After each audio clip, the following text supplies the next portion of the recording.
Bom dia. Eu estou aqui para falar um pouco sobre falsas famílias. E quero começar falando um pouco da importância da catequese na vida das crianças que se tornarão famílias e das próprias famílias. A catequese é a educação da fé católica e, ao contrário do que muitos pensam, ela não se limita a dar catecismo para a primeira Eucaristia das crianças. O que a Igreja propõe é que se faça uma determinada caminhada. Ainda quando criança, o curso de catequese para a primeira Eucaristia, que prepara os pequenos para receber o corpo de Cristo e entender com mais profundidade a religião católica, os sacramentos, enfim, a doutrina como um todo. Posteriormente, na adolescência, se pede que os adolescentes façam a catequese para serem crismados. Nesta etapa, são recordados todos os fundamentos da fé católica, aprendidos na catequese de primeira comunhão. Além disso, há a inclusão e o aprofundamento de outros, sempre à luz da maturidade da turma, para que recebam o Espírito Santo. Por meio da catequese, temos a chance de conhecer verdadeiramente a doutrina católica. Nos permitimos a ação do Espírito Santo e nos abrimos aos sacramentos. Damos nosso sim para a ação de Deus em nós. E estarmos abertos aos sacramentos é essencial para nos mantermos próximos a Deus. Afinal, o dia a dia na luta contra o pecado e as tentações do mundo é árduo. Por que não nos fortalecemos e abastecermos por meio dos sacramentos que Deus nos deu? Deus nos oferece 7 sacramentos que estão à nossa disposição, para que por meio deles alcançamos a salvação e a vida eterna. São eles: batismo, Eucaristia, crisma, confissão, matrimônio, ordem e unção dos enfermos. E cada um deles foi instituído a partir de diversas manifestações de Deus Pai, Filho e Espírito Santo. Então, queremos entrar na vida eterna? O que estamos fazendo para conquistar a salvação? Entendemos, então, o verdadeiro significado e importância da salvação? Muitas vezes vivemos sem acreditar na vida após a morte, como se tudo que temos, o mundo, a natureza extraordinária e a inteligência humana não fossem obras da criação divina. E é simples perceber a perfeição em tudo que foi criado por Deus. E justamente por essa perfeição, nos detalhes, na lógica, desde como funciona o corpo humano, até como se manifesta a natureza, é que se pode encontrar a fé em Deus. E a partir da fé em Deus, da sede de compreender sua grandiosidade, e para sanar nosso comum ceticismo, já expressado inclusive por um dos apóstolos, São Tomé, que precisou ver para crer, é tão importante se dar ao menos a oportunidade de estudar a doutrina católica. Já dizia São Paulo que a fé entra pelo ouvido. Logo, a fé provém da pregação e a pregação se exerce em razão da palavra de Cristo. Então, quando os pais abraçam essa missão designadas a ele no dia do matrimônio, de educar seus filhos na fé católica, os valores, consequentemente, passam a ser fundamentados também nesta mesma doutrina. Se cremos na religião católica como a verdadeira e única igreja instituída pelo próprio Cristo, cremos na doutrina. Como pais, temos a responsabilidade de repassar esses valores aos filhos a fim de conduzi-los também à salvação. Então, partindo deste princípio, além da catequese familiar, que começa desde cedo na própria casa, por meio de ensinamentos simples, como a oração da Ave Maria, do Pai Nosso, Anjo da Guarda, entre outros, os pais e padrinhos da criança têm a missão de conduzi-la a iniciar os estudos da catequese, da primeira Eucaristia e, posteriormente, a catequese da Crisma, e assim por diante. Então, se voltamos então ao crescimento, somos crianças, adolescentes, adultos que se preparam para o casamento. O começo é a base da família. O casamento não é um contrato, não é apenas uma parceria, é uma união. Uma união que tem como consequência para as pessoas a fusão em um único ser. A Bíblia usa em Mateus 19:6 a seguinte linguagem: eles já não são dois, mas sim uma só carne. Em Marcos 10:9, Deus enfatiza que essa união não é feita pelo homem, mas por Deus. Quando duas pessoas são unidas num casamento e consumam esse relacionamento na cama, esta é uma união feita por Deus. Isto é, de fato, uma verdade notável. É difícil encontrar outra experiência física humana sobre a qual podemos dizer conclusivamente: esta é uma ação de Deus. Portanto, lembremos que Deus declarou que apenas Ele poderia desfazer a união do casamento. Ele faz isso através da morte de um dos cônjuges. O casamento não pode ser rompido pelo homem. O divórcio, que está muito em voga atualmente, é uma terrível violação da Bíblia. Em vez de encorajar a separação, a Bíblia insiste que os corpos dos que estão casados se pertencem. Coríntios 7, 3, 5. Não importa qual mal está indo o casamento, este princípio deve ser observado. Deus ressalta a importância do casamento em Marcos 10, 11 e 12. E ele lhes disse: qualquer que deixar a sua mulher e casar com outra, adultera contra ela. E se a mulher deixar a seu marido e casar com outro, adultera contra ele. O matrimônio não é uma conveniência social inventada pela humanidade para preencher uma necessidade ou condições temporárias e, portanto, para ser revisado ou abandonado conforme os caprichos de qualquer grupo ou grupo de homens. O matrimônio foi instituído por Deus. O ideal divino do casamento é claramente um vínculo longo que une marido e mulher em um relacionamento em que ambos tornam-se uma só carne. A união matrimonial é uma condição santa, fundada por Deus e que não deve ser dissolvida pela vontade do homem. Mateus 19, 6.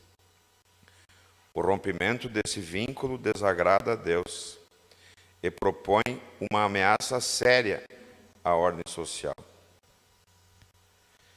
Entretanto, nenhum casamento será livre de diferenças e dificuldades, a ponto de não terminar em divórcio, se o marido e a esposa forem enganados a seguir suas inclinações. O diabo exagerará nas falhas e deslizes de seu companheiro, semeará a suspeita e o ciúme, terá prazer com sua autocomiseração.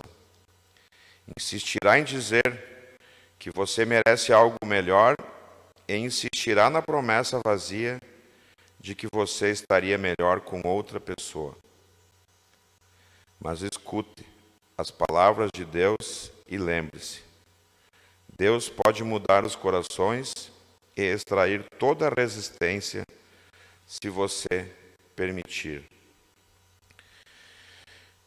Dito isso, iremos falar um pouco sobre associações, uniões equiparadas, amor livre e relações homossexuais. A expressão união de fato abrange um conjunto de realidades humanas múltiplas e heterogêneas, cujo elemento comum é o de serem convivências de tipo sexual, que não são matrimônios.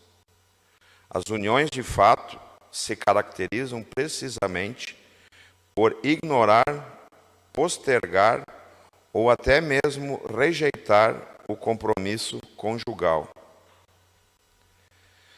Dentro de um processo que se poderia denominar de gradual desestruturação cultural e humana da instituição matrimonial, não deve ser submetida à difusão de certa ideologia de gênero.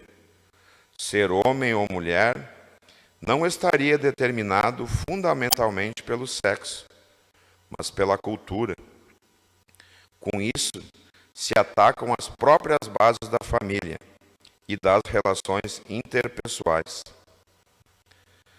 A partir da década de 1960 a 1970, certas teorias que hoje os expertos costumam qualificar como construcionistas sustentam não somente que a identidade genérica sexual, gender, seja o produto de uma interação entre a comunidade e o indivíduo, mas que também essa identidade genérica seria independente da identidade sexual pessoal.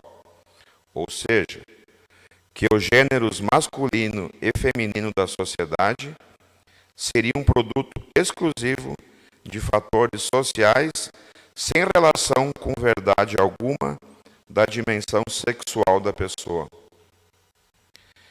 Deste modo, qualquer atitude sexual resultaria como justificável, inclusive a homossexualidade. E a sociedade é que deveria mudar para incluir, junto ao masculino e ao feminino, outros gêneros, no modo de configurar a vida pessoal.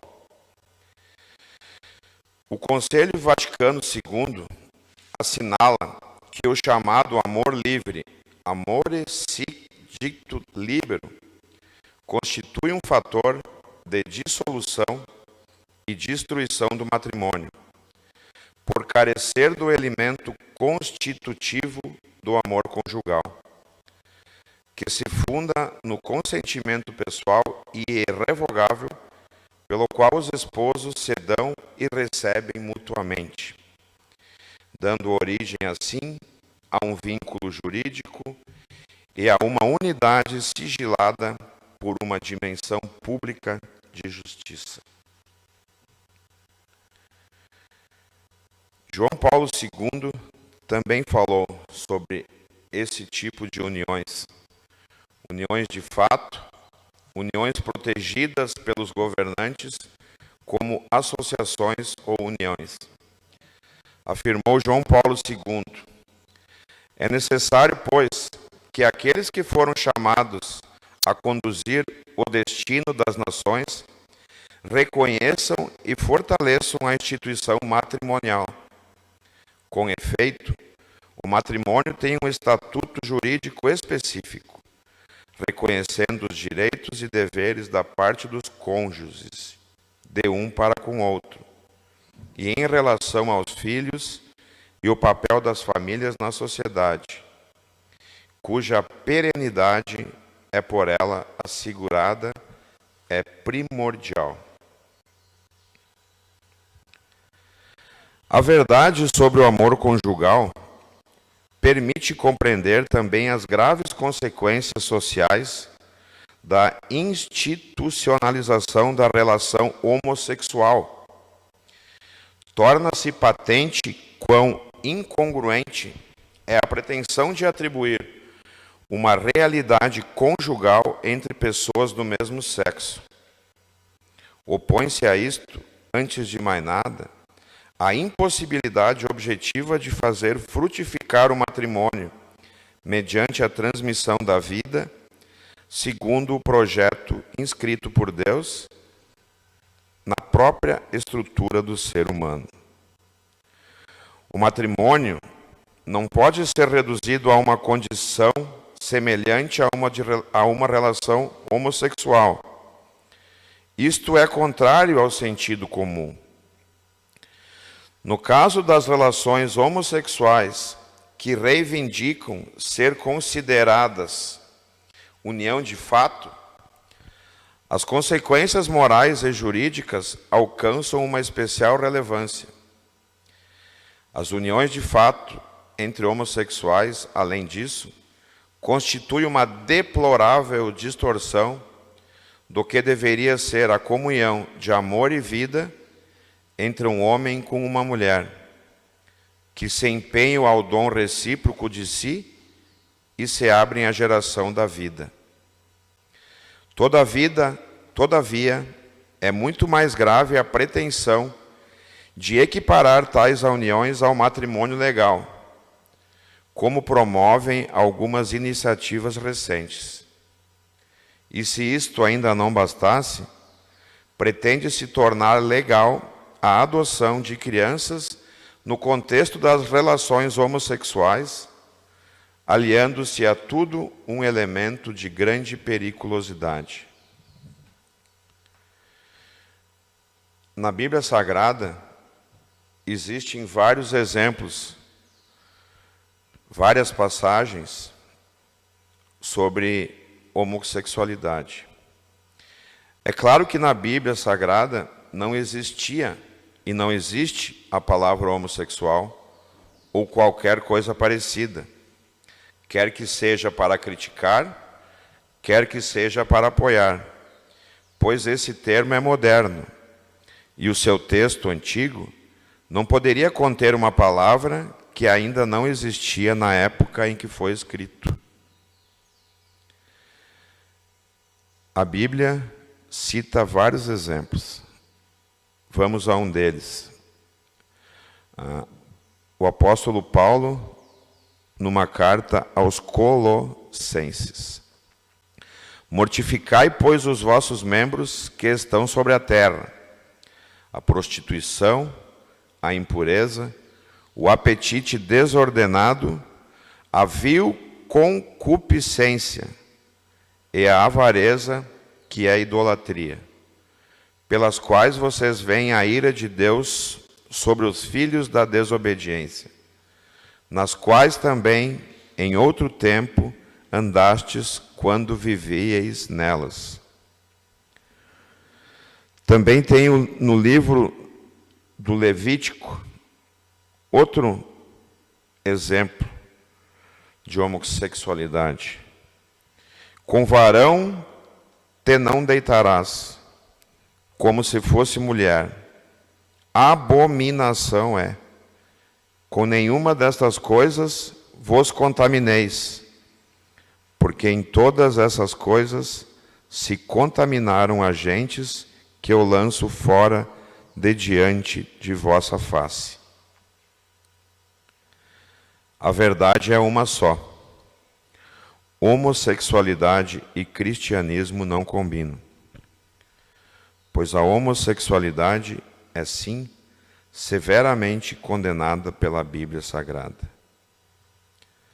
Não devemos jamais nos esquecermos das advertências do próprio Senhor Jesus, o qual advertiu que nos últimos dias muitos virão em meu nome, dizendo: eu sou o Cristo, e enganarão a muitos.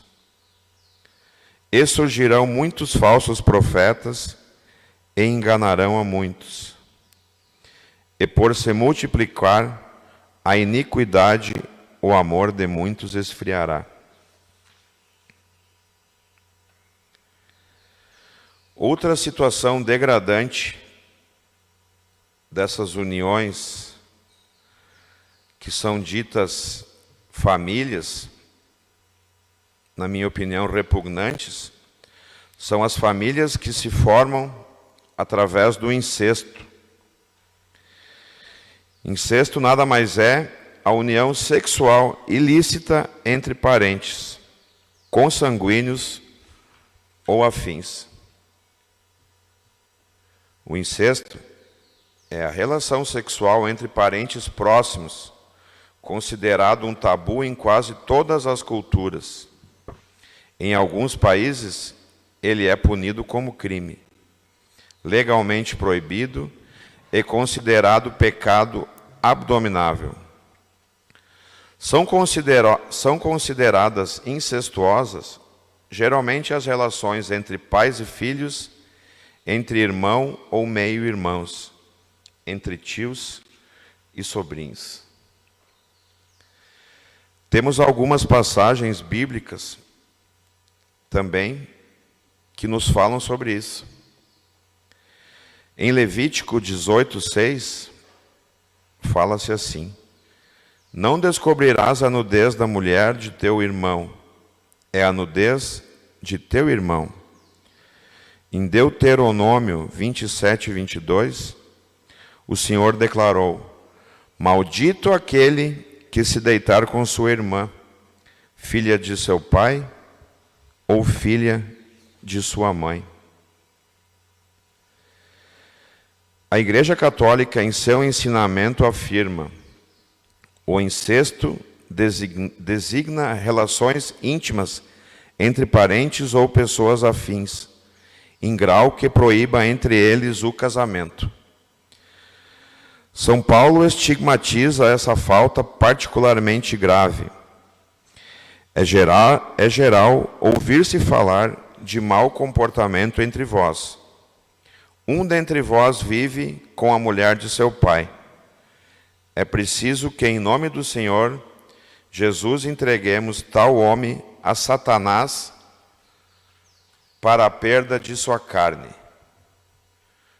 O incesto corrompe as relações familiares e indica como que uma regressão à animalidade. Isso está escrito no Catecismo da Igreja Católica, em 23:88. Eu quero agora, para encerrar, usar o livro de Levítico, no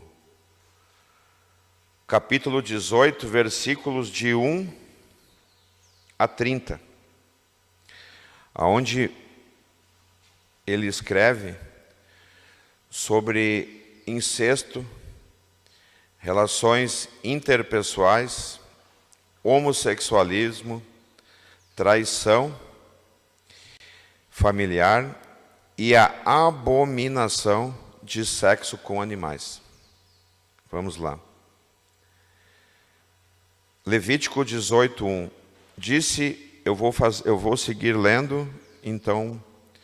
Disse o Senhor a Moisés: diga o seguinte aos israelitas: eu sou o Senhor, o Deus de vocês. Não procedam como se procede no Egito, onde vocês moraram, nem como se procede na terra de Canaã, para onde os estou levando. Não sigam as suas práticas. Pratiquem as minhas ordenanças. Obedeçam aos meus decretos e sigam-nos. Eu sou o Senhor, o Deus de vocês. Obedeçam aos meus decretos e ordenanças, pois o homem que praticar viverá por eles. Eu sou o Senhor. Ninguém poderá se aproximar de uma parenta próxima para se envolver sexualmente com ela. Eu sou o Senhor. Não desonre o pai, envolvendo-se sexualmente com sua mãe. Ela é sua mãe. Não se envolva sexualmente com ela.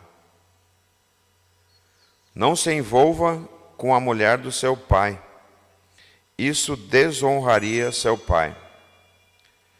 Não se envolva sexualmente com sua irmã, filha do seu pai ou da sua mãe, tendo ela nascida da mesma casa ou em outro lugar. Não se envolva com a filha do seu filho ou com a filha da sua filha. Isso desonraria você. Não se envolva com a filha da mulher do seu pai, gerada por seu pai. Ela é sua irmã. Não se envolva com a irmã do seu pai. Ela é parenta próxima de seu pai. Não desonra o irmão do seu pai, aproximando-se da mulher para com ela se envolver sexualmente. Ela é sua tia. Não se envolva com a sua nora. Ela é mulher do seu filho.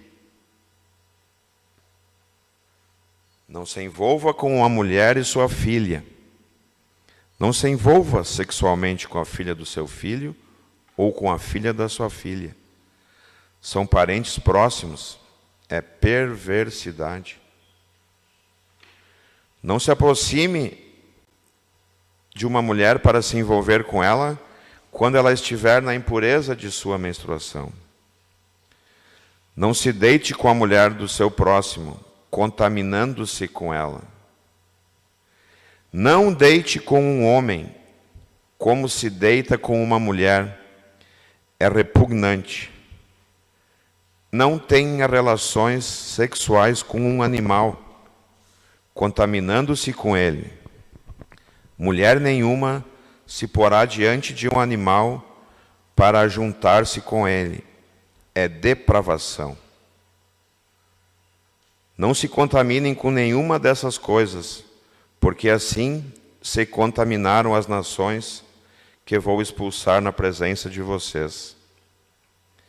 Até a terra ficou contaminada, e eu castiguei a sua iniquidade, e a terra vomitou os seus habitantes. Pois todas essas abominações foram praticadas pelos que habitaram nesta terra antes de vocês. Por isso a terra ficou contaminada. E se vocês contaminarem a terra, ela os vomitará, como vomitou os povos que ali estavam antes de vocês. Todos aqueles que fizerem alguma dessas abominações, aqueles que assim procederam, serão eliminados do meio do meu povo. Obedeçam aos meus preceitos e não pratiquem os costumes repugnantes praticados antes de vocês, nem se contaminem com eles. Eu sou o Senhor, o Deus de vocês. Amém.